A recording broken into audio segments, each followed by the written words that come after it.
어떤 방은요, 화재가 나면 그 자체가 덫이 될 수 있습니다. 왜냐고요?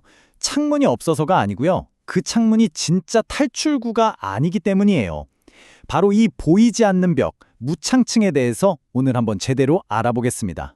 지금 여러분이 계신 곳, 그 창문 한번 떠올려 보실래요? 만약에, 정말 만약에 불이 났을 때 그 창문으로 탈출할 수 있을까요? 이 질문, 이게 바로 오늘 우리가 다룰 이야기의 핵심입니다. 정말 생사와 직결된 문제죠. 자, 무창층. 이렇게 들으면 이름 그대로 창문이 없는 층 아닌가? 이렇게 생각하기 쉽잖아요? 근데요, 소방법에서 말하는 건 좀 다릅니다. 훨씬 더 구체적이고 뭐랄까 기술적인 의미를 담고 있어요. 이건 그냥 창문이 있고 없고의 문제가 아니고요. 위험할 정도로 꽉 막힌 공간에 대한 법적인 정의라고 보시면 돼요. 그러니까 진짜 중요한 건 뭐냐면 창문이 있냐 없냐 이게 아니라는 거예요. 법에서는 그 창문이 위급 상황에서 진짜로 탈출구 역할을 할 수 있는 바로 이 유효한 개구부냐 아니냐 이걸 따지는 거거든요. 많은 분들이 여기서부터 헷갈리기 시작하죠. 자, 이게 바로 소방시설법 시행령에 짝 명시된 공식적인 정의입니다.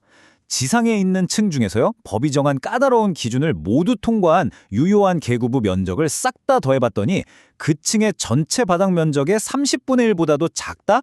그럼 바로 그 층이 무창층이 되는 겁니다. 와, 30분의 1. 이 숫자가 정말 중요합니다. 이게 무슨 뜻이겠어요? 유효한 탈출구가 바닥 면적에 비해서 이만큼밖에 안 된다는 건 불이 났을 때 연기는 꽉 들어차고 소방관은 들어가기 어렵고 사람은 빠져나오기 힘들다는 그런 의미거든요. 그래서 법에서는 이런 공간을 고위험 지역으로 보고 특별히 관리하는 겁니다. 네, 그럼 이제 궁금해지죠? 도대체 법에서 인정한다는 그 유효한 계구부라는 게 뭘까요? 이걸 인정받으려면요, 통과해야 하는 아주 구체적인 조건들이 있거든요. 지금부터 그 기준들을 하나하나 꼼꼼하게 짚어보겠습니다. 네, 법에서는요, 이게 진짜 유효한 탈출구다 라고 인정해주려면 5가지의 꽤 깐깐한 테스트를 통과해야 한다고 말합니다. 이 5개의 관문을 모두 통과해야만 비로소 진짜 안전한 탈출구라는 자격을 얻는 거죠. 자, 첫 번째 관문입니다. 바로 크기예요. 당연하겠죠? 사람이 빠져나가거나 반대로 소방관이 장비를 메고 들어오기에 충분히 커야 하니까요. 이게 또 재밌는 게 뭐냐면요, 그냥 창문 전체 크기를 재는 게 아니에요. 창틀 같은 건 빼고요, 순수하게 사람이 통과할 수 있는 공간 혹은 깨뜨릴 수 있는 유리 부분으로 지름이 50cm인 원이 쑥 통과할 수 있어야 한다는 겁니다. 생각보다 꽤 구체적이죠? 자, 두 번째 테스트, 바로 높이입니다.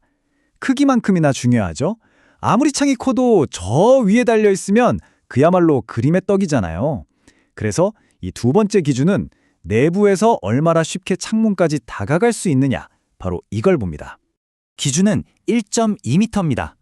계구부의 밑부분이 바닥에서 1.2m 이하여야 해요. 이게 왜 1.2m냐면 보통 성인이 의자 같은 거 없이도 그냥 발 딛고 올라서서 밖으로 나갈 수 있는 최대 한계선으로 보는 거예요.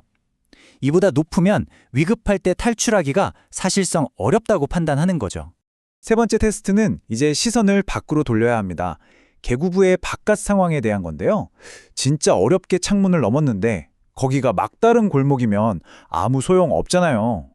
네, 바로 이겁니다. 계구부는 반드시 도로 혹은 소방차가 들어올 수 있는 빈터를 향해 있어야 해요. 예를 들어서 창문 밖이 좁디 좁은 골목이거나 담벼락으로 꽉 막힌 안뜰이다? 그러면 유효한 계구부로 인정 못 받습니다. 소방차 같은 긴급 차량이 와서 구조활동을 펼칠 수 있는 공간이어야만 하는 거죠. 네 번째 관문은 아주 명확하고 간단합니다. 탈출하는 길을 막는 게 아무것도 없어야 한다는 거예요. 아주 중요하죠. 방범창 아시죠? 보안댐에 설치하는 쇠창살이나 이런 고정된 장애물이 달려있다. 그럼 아무리 크고 낮은 창문이라도 그냥 바로 탈락입니다.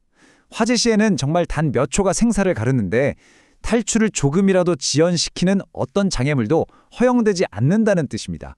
자, 드디어 마지막입니다. 5번째 테스트. 이게 종종 가장 많은 혼란을 일으키는 부분이기도 한데요. 바로 개방 용이성입니다. 쉽게 말해서 위급할 때 얼마나 쉽게 열거나 깨부술 수 있느냐. 바로 이 문제예요. 근데 여기서 다들 궁금해하시죠? 쉽게 라는 말이 너무 애매한 거 아니냐? 주관적이지 않냐고요. 맞습니다. 그래서 소방당국에서도 업무 처리 지침을 통해서 아주 명확한 숫자로 된 기준을 딱 제시하고 있습니다.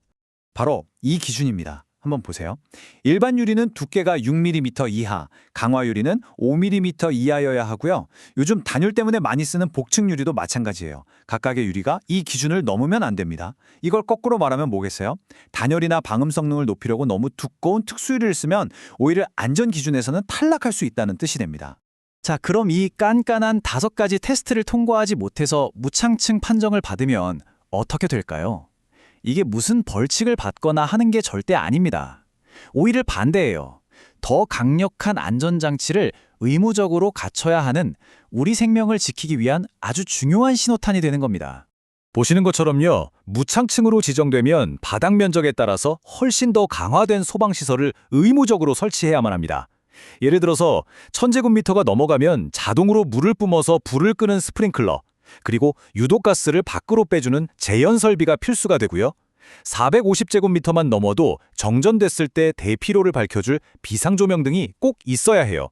그러니까 탈출이 어려운 만큼 아예 화재를 초기에 진압하고 대피를 도울 수 있도록 2중, 3중의 안전장치를 마련하라는 거죠.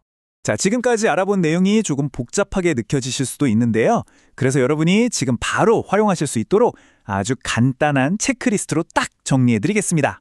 바로 이 5가지입니다. 첫째, 크기, 지름 50cm 원이 통과하는가. 둘째, 높이, 바닥에서 1.2m 이하인가. 셋째, 접근성, 창밖이 도로 또는 빈터인가. 넷째, 장애물, 방범창 같은 게 없는가. 마지막 5째, 개방성, 쉽게 열거나 깰 수 있는 유리인가. 여러분이 자주 머무는 공간의 창문을 이 리스트에 맞춰서 딱 한 번만 점검해보세요. 이 간단한 확인이 정말 위급한 순간에 내 생명을 구할 수도 있습니다. 맞습니다. 오늘 우리가 함께 알아본 이 무창층에 대한 지식은요, 단순히 법규를 지키고 규제를 피하기 위한 게 아니에요. 바로 나, 그리고 내 가족, 내 동료의 안전을 지키는 아주 실질적인 힘이 될 수 있다는 겁니다. 그래서 마지막으로 이 질문을 드리고 싶습니다. 오늘 여러분이 생활하는 그 공간을 다시 한번 확인해 보시겠습니까? 잠시 시간을 내서 직접 점검해 보는 것. 어쩌면 이게 오늘 이 이야기의 가장 중요한 결론이 아닐까 싶네요.